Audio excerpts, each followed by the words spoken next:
Okay, so we are going to talk about white blood cells.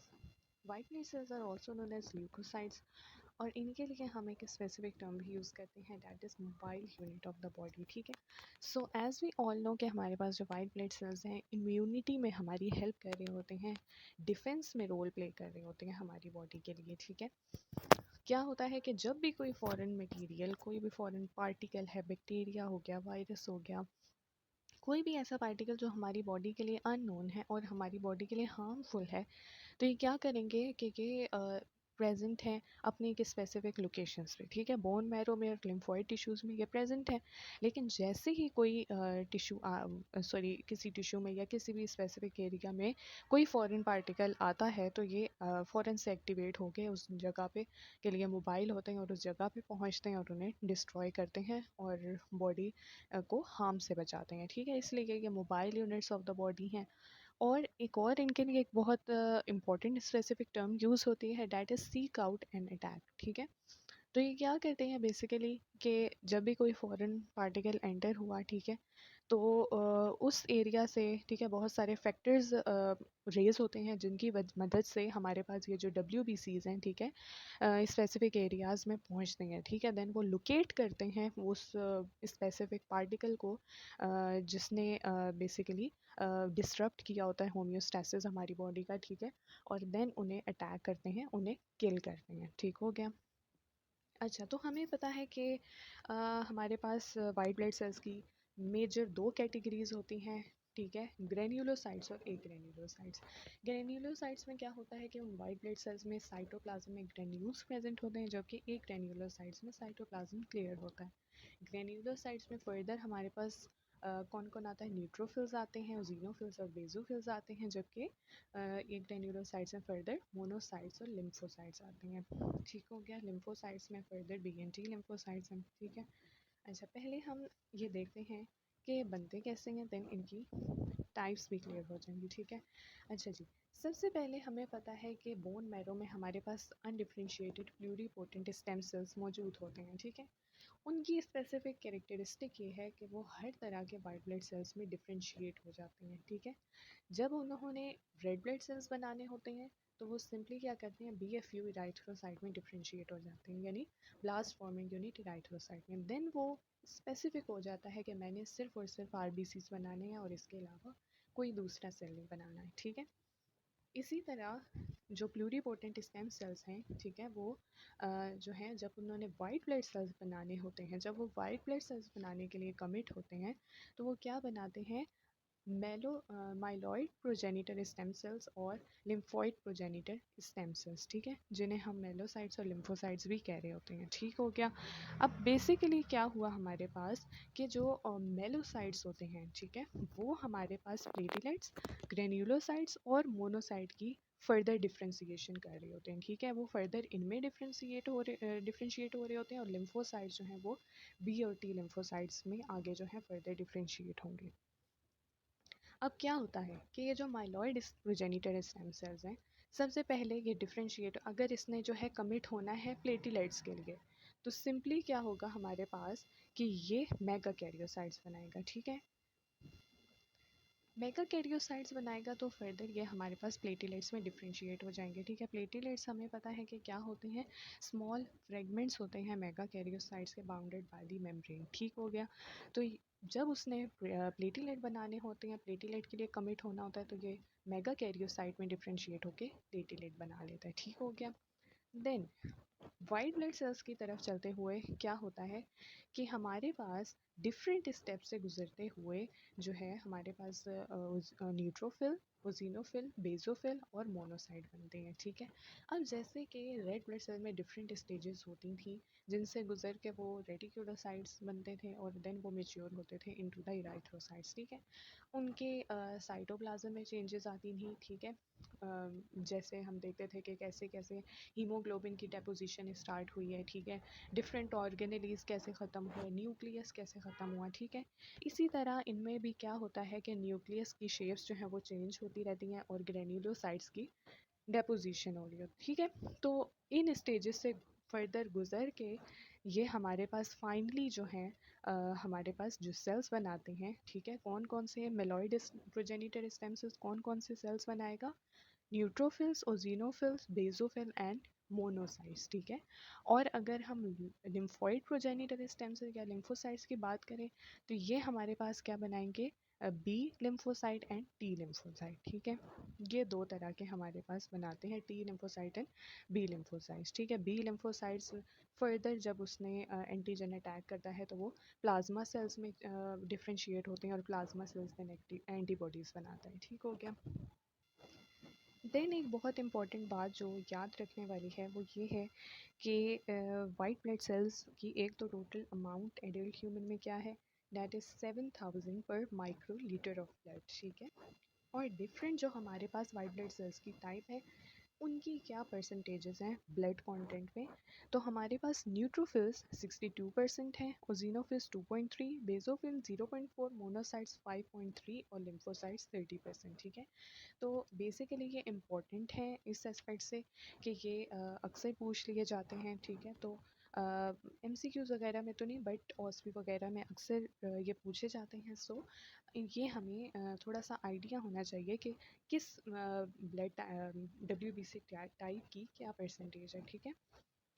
तो हमारे पास, ठीक है, ये हो गया। अब देन ग्रेन्युलोसाइट्स की हमने बात की थी कि ग्रेन्युलोसाइट्स हमारे पास कौन से हैं? न्यूट्रोफिल्स, ओजिनोफिल्स एंड बेसोफिल, ठीक है। ये तीन हमारे पास क्या हैं? ग्रेन्युलोसाइट्स हैं।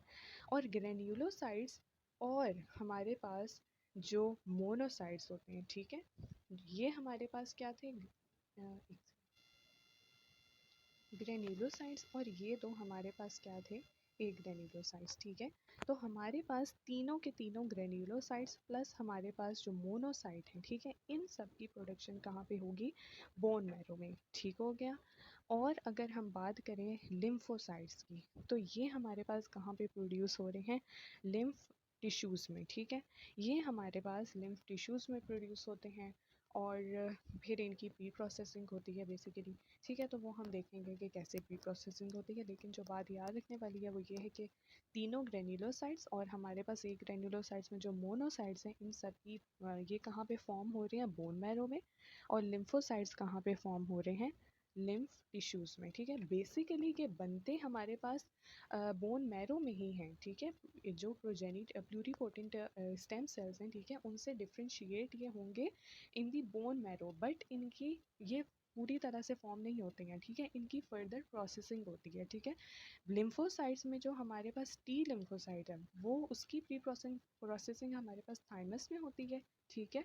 और हमारे पास जो बी लिम्फोसाइट्स हैं उनकी प्री प्रोसेसिंग वो बनते हैं हमारे पास बोन मैरो में, लेकिन जो हमारे पास मिड फीटल लाइफ है उनमें जो है ये जो प्री प्रोसेसिंग है वो लिवर में हो रही होती है, और लेट फीटल और आफ्टर बर्थ में हमारे पास जो प्री प्रोसेसिंग है वो बोन मैरो में ही हो रही होती है, ठीक है। तो ये सारी डिटेल नेक्स्ट चैप्टर में भी मौजूद है, इम्यूनिटी वाले चैप्टर में, बट फॉर नॉलेज मैंने ये बता दिया, ठीक है। अब हम फर्दर देखते हैं। हमारे पास जो डिफरेंट वाइट ब्लड सेल्स हैं उनका हमारी बॉडी में डिफरेंट लाइफ स्पैन हैं, ठीक है। और ये लाइफ स्पैन कितना कितना होता है वो हम देखते हैं। जो हमारे पास ग्रेन्युलोसाइट्स होते हैं, ठीक है, न्यूट्रोफिल्स, ओजिनोफिल्स और बेसोफिल्स, ठीक है, इनका नॉर्मली क्या होता है कि 4 to 8 आवर्स ये जो हैं ब्लड में सर्कुलेट करते हैं। देन ये टिश्यूज़ में जाते हैं, ठीक है। टिश्यूज़ में कब जाते हैं? जब इनकी ज़रूरत होती है, ठीक है। जब भी कोई फॉरेन मटेरियल आ गया है, ठीक है, और न्यूट्रोफिल ने उसे फेगोसाइटाइज करना है तो क्या होगा कि ये 4 से 8 घंटे ब्लड में मौजूद होगा, ठीक है। देन ये न्यूट्रोफिल जाएगा टिश्यू में और टिश्यू में 4 से 5 दिन वहाँ गुजारेगा और देन ये अल्टीमेटली जो है फेगोसाइटोसिस के बाद डाई हो जाता है, ठीक है ना। इसी तरह ओजिनोफिल की बात करें तो कोई फॉर एग्जांपल पैरासाइट एंटर हो गया है, ठीक है, तो ये क्या करेगा? 4 से 8 घंटे अपने ब्लड में गुजारेगा, देन ये टिश्यू में जाएगा, उस टिश्यू में जाएगा जहाँ पैरासाइट एंटर हुआ है और वहाँ 4 से 5 दिन ठीक है ऊपर नीचे हो सकते हैं ये दिन, ठीक है। तो वहाँ पे अपना फंक्शन परफॉर्म करके ये जो है डाई आउट हो जाएगा। लेकिन अगर कोई सीरियस टिश्यू इन्फेक्शन हो गया, ठीक है, कोई बहुत ही डेंजरस बैक्टीरिया एंटर हो गया हमारी बॉडी में, तो क्या होगा कि ये एक्सेसिवली यूज़ होंगे, जिनकी वजह से इनका लाइफ स्पैन छोटा हो जाएगा, ठीक है। जहाँ ये टिश्यू में 4 से 5 घंटे गुजारते थे, वहाँ हो सकता है कि एक दिन में डाई आउट हो जाए, ठीक है, अपना फंक्शन परफॉर्म करके 2 दिन में ख़त्म हो जाए, ठीक है। तो इस तरह इनका जो लाइफ स्पैन है वो वेरी कर सकता है, बट जो नॉर्मल है वो हमारे पास ये है कि 4 से 8 घंटे ब्लड में रहेगा और अगले जो 4 से 5 दिन है वो टिश्यू में गुजारेगा। मोनोसाइट्स की अगर बात करें तो मोनोसाइट्स का क्या फंक्शन होता है कि इन्होंने भी फेगोसाइटोसिस करनी होती है, ठीक है। तो ये क्या करते हैं कि ये 10 से 20 घंटे अपने ब्लड में गुजारने के बाद टिश्यू में एंटर होते हैं, ठीक है। और टिश्यू में जाके ये अपनी शेप से थोड़े बड़े हो जाते हैं, इंक्रीज हो जाते हैं। वैसे भी जो मोनोसाइट्स हैं तमाम वाइट ब्लड सेल में सबसे बड़ा है, ठीक है। इस फिगर में भी अगर तुम देखो तो यहाँ पे ये तीनों ग्रेन्युलोसाइट्स हैं और ये टी लिम्फोसाइट है, ये बी लिम्फोसाइट, ठीक है। इन सब में सबसे बड़ा मोनोसाइट मौजूद है, ठीक है।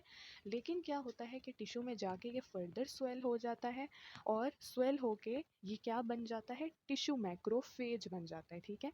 इसके लार्ज होने की क्या वजह होती है, ठीक है।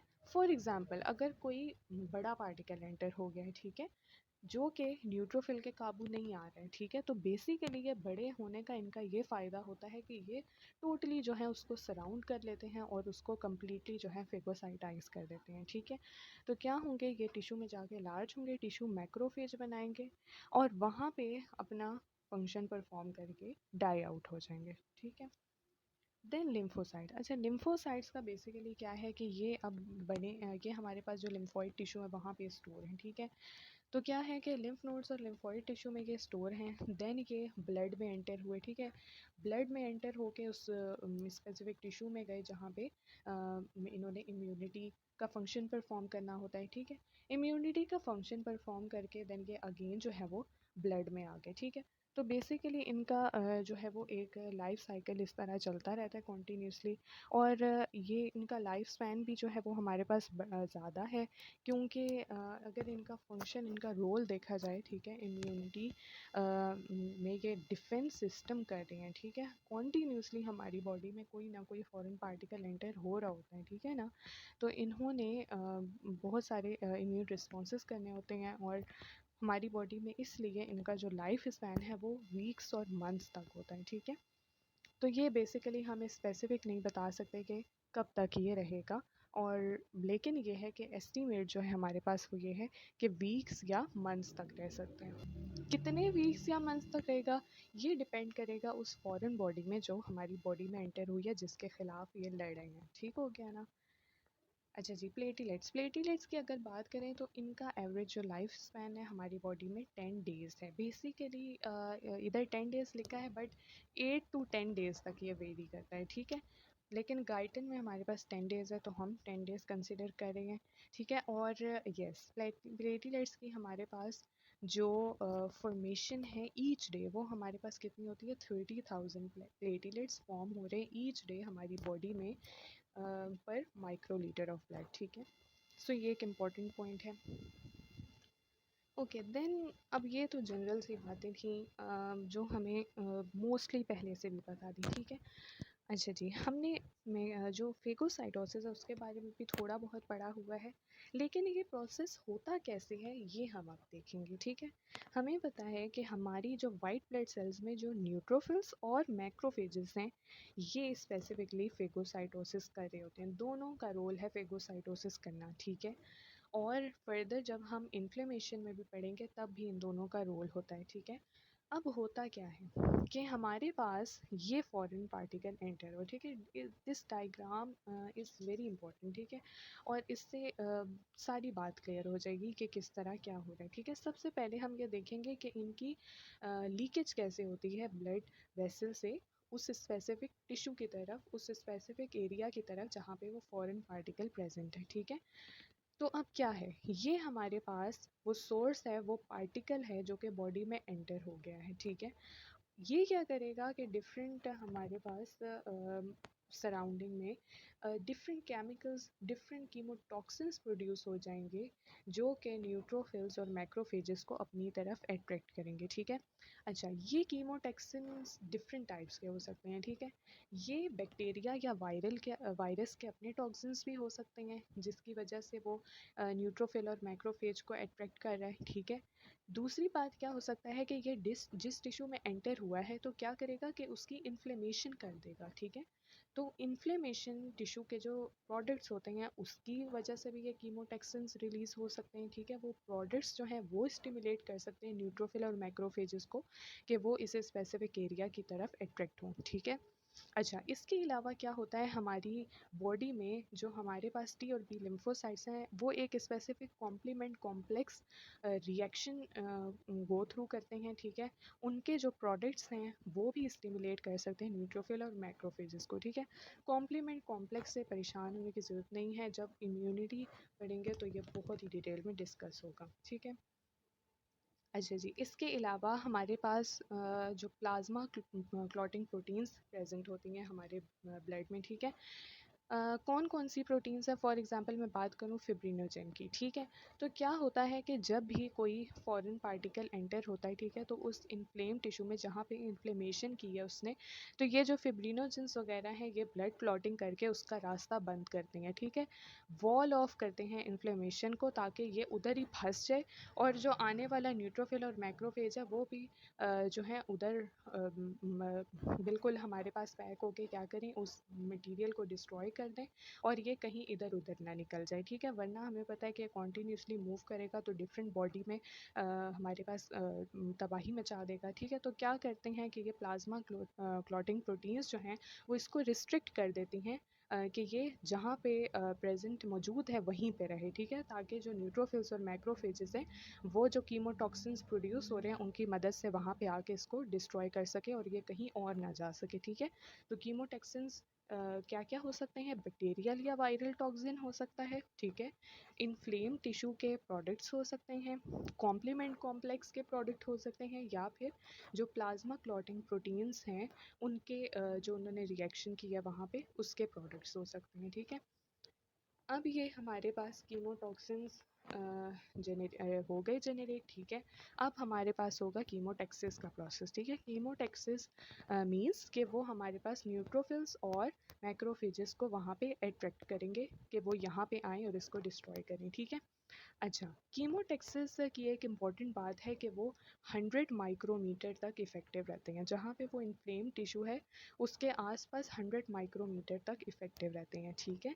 तो हमारी बॉडी में अल्लाह ताला ने ये खसूसियत रखी है कि कोई भी टिश्यू एरिया ऐसा नहीं है जो किसी करीबी कैपिलरी से 50 माइक्रोमीटर से ज़्यादा डिस्टेंस पे मौजूद हो, ठीक है।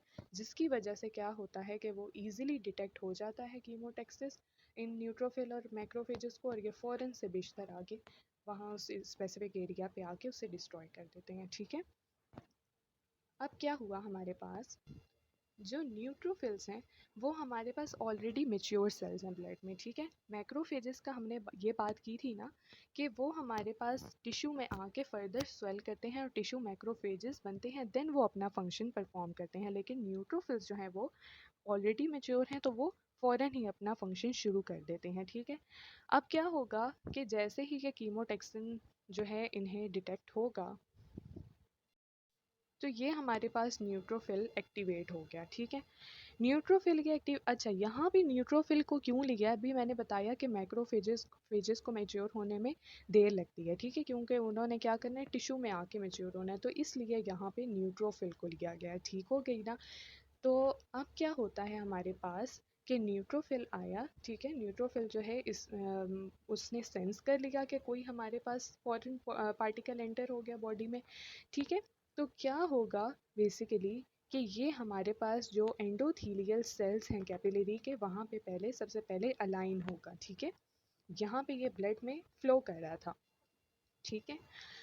आराम से ये फ्लो कर रहा था, लेकिन जैसे ही इसको ये कीमोटेक्सिन डिटेक्ट हुआ तो ये क्या हुआ कि एंडोथीलियल सेल्स जो कैपिलरी के थे उसके साथ जो है अलाइन होना शुरू हो गया। इस प्रोसेस को हम क्या नाम देते हैं, मार्जिनेशन का नाम देते हैं, ठीक है। मार्जिन से याद रखो कि हमारे पास क्या हो रहा है कि ये एक स्पेसिफिक अलाइनमेंट में आ रही हैं, ठीक है। वाइल हमारे पास जो एंडोथीलियल सेल्स हैं, ठीक है, जो हमारे पास सेल मेम्ब्रेन है, ठीक है, हमारे पास कैपिलरी की, उसकी परमिएबिलिटी भी मीनवाइल इंक्रीज हो रही होती है, ठीक है, ताकि ये न्यूट्रोफिल्स आसानी से पास आउट कर जाएं, ठीक है। अब मार्जिनेशन हुई, मार्जिनेशन के बाद क्या हुआ कि ये जो न्यूट्रोफिल्स हैं इन्होंने अमीबॉइड मूवमेंट के थ्रू इन एंडोथीलियल सेल्स में से गुजरे गुजरे और उस स्पेसिफिक टिश्यू की तरफ देंगे पहुंच जाएंगे, ठीक है। तो ये जो मूवमेंट है, जो इन्होंने एमीबॉइड मूवमेंट की है ब्लड से टिश्यू की तरफ जाने के लिए, इसको हम डायबिटीज का नाम देते हैं, ठीक है। डायबिटीज बेसिकली स्क्वीजिंग आउट, ठीक है, फ्रॉम द कैपिलरी, ठीक है।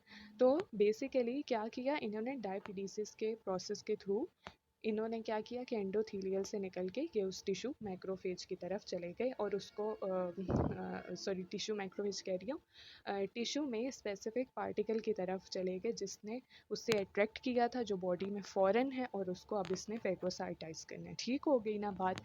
ठीक है, क्या होगा हमारे पास कि जैसे ही कीमोटेक्सिन डिटेक्ट हुआ तो न्यूट्रोफिल क्या होगा, endothelial cells of the capillary के साथ अलाइन होना शुरू होगा। इस प्रोसेस को क्या नाम देते हैं, मार्जिनेशन का नाम देते हैं। मीनवाइल जो हमारे पास कैपिलरी की मेम्ब्रेन है उसकी, यानी जो एंडोथीलियल सेल्स हैं उनकी दरमियान जो परमिएबिलिटी है, ठीक है, यानी जो रास्ता है उनका, वो भी थोड़ा इंक्रीज हो जाएगा ताकि वो आसानी से पास आउट कर सकें, ठीक है।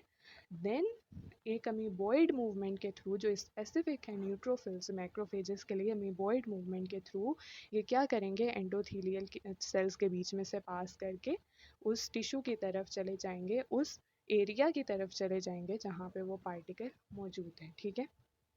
और क्या होगा कि वहाँ जाते जाते इनकी एक्टिविटी मज़ीद तेज़ होगी, क्योंकि कीमोटेक्सिस जो सोर्स है उसके अराउंड हमारे पास ये जो टेक्सिस का प्रोसेस होता है ये बहुत ज़्यादा ग्रेटेस्ट होता है, ठीक है, उसकी कंसनट्रेशन ज़्यादा होती है। अब यहाँ से भी देखो ना, ये यहाँ पे डॉट्स नज़दीक हैं, ठीक है, यानी जो केमिकल्स हैं जो रिलीज़ हुए इस सोर्स है ये यहाँ पे इस करीब जो हैं इसके, ये हमारे पास बहुत ही क्लोज हैं ये डॉट्स।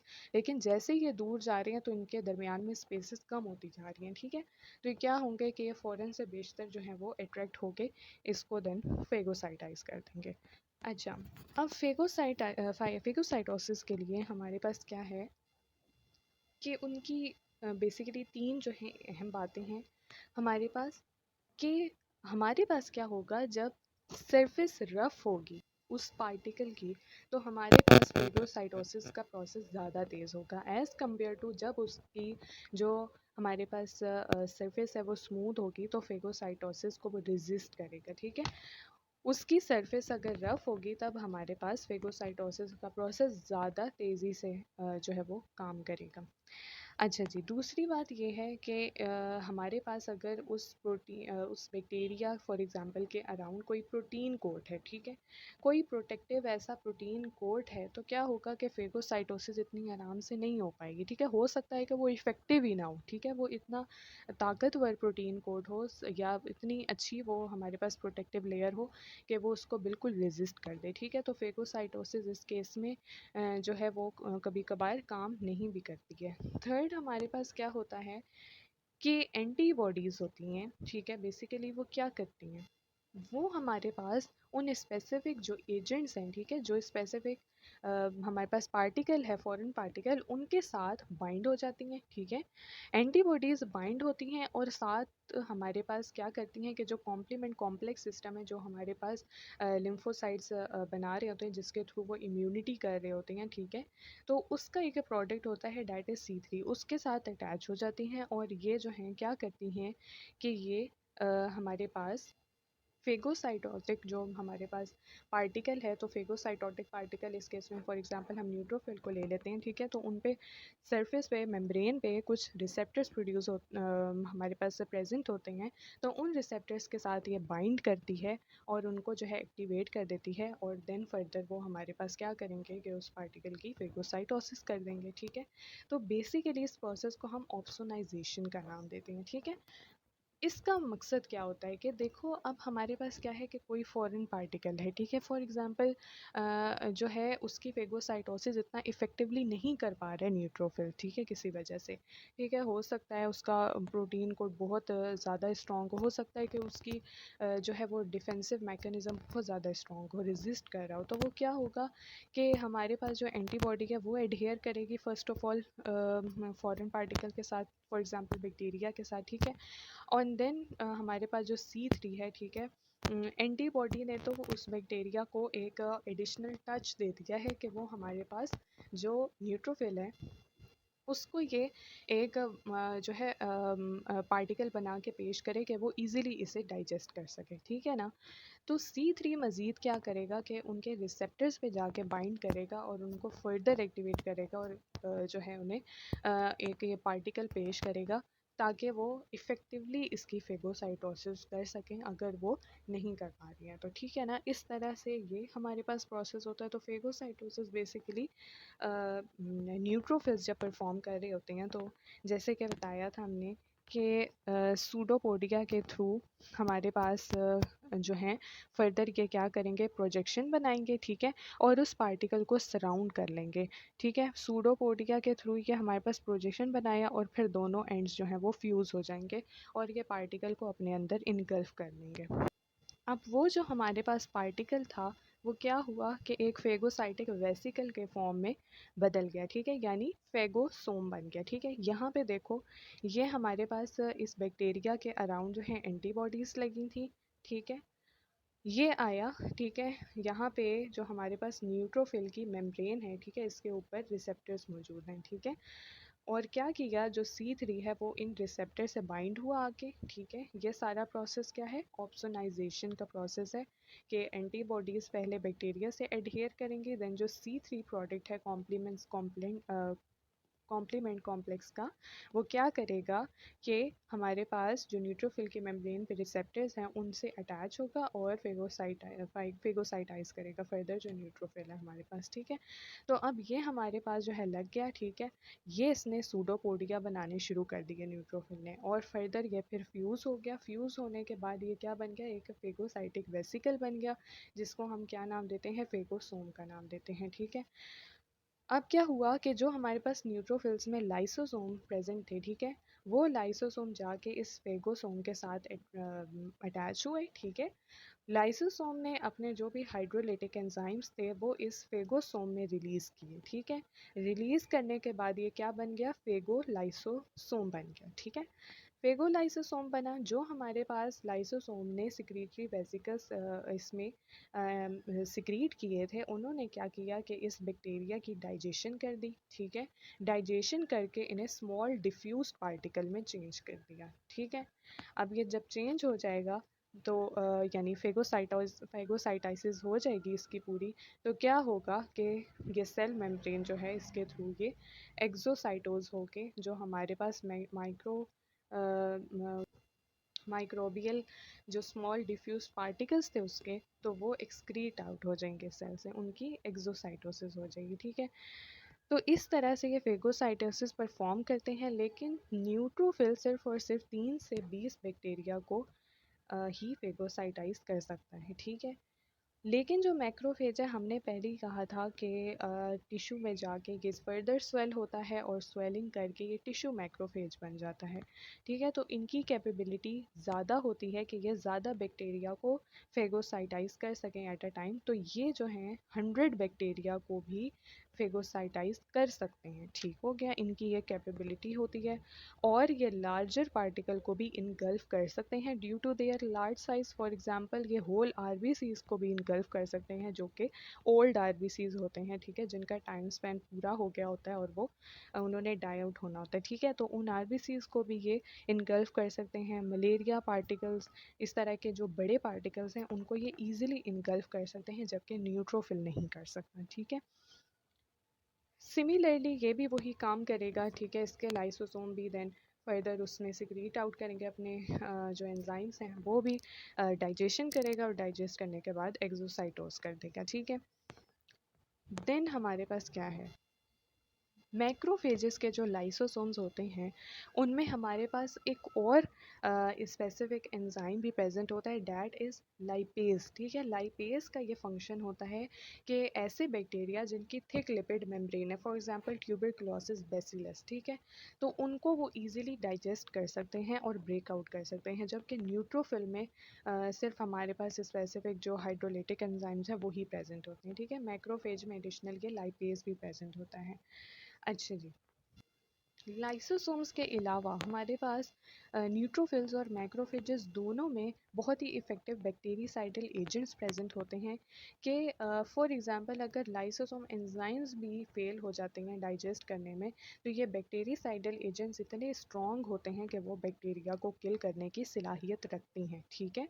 अगर लाइसोसोम एंजाइम्स भी उसके खिलाफ कुछ नहीं कर पा रहे, इफेक्टिव नहीं हो पा रहे, वो इतना स्ट्रॉन्ग पार्टिकल है, तो क्या होगा कि ये जो न्यूट्रोफिल्स और मैक्रोफेजेस के बैक्टीरियासाइडल एजेंट्स हैं वो उसे आराम से किल कर देंगे, ठीक हो गया। तो हमारे पास क्या है कि जो लाइसोसोम्स तो हमारे पास एक बहुत इंपॉर्टेंट फंक्शन परफॉर्म कर रहा होता है, लेकिन इसके साथ साथ हमें पता है कि जो परऑक्सीसोम है तो वो क्या कर रहा होता है हमारे पास कि पावरफुल ऑक्सीडाइजिंग एजेंट्स प्रोड्यूस कर रहा होता है, फॉर एग्जांपल हाइड्रोजन परऑक्साइड, ठीक है।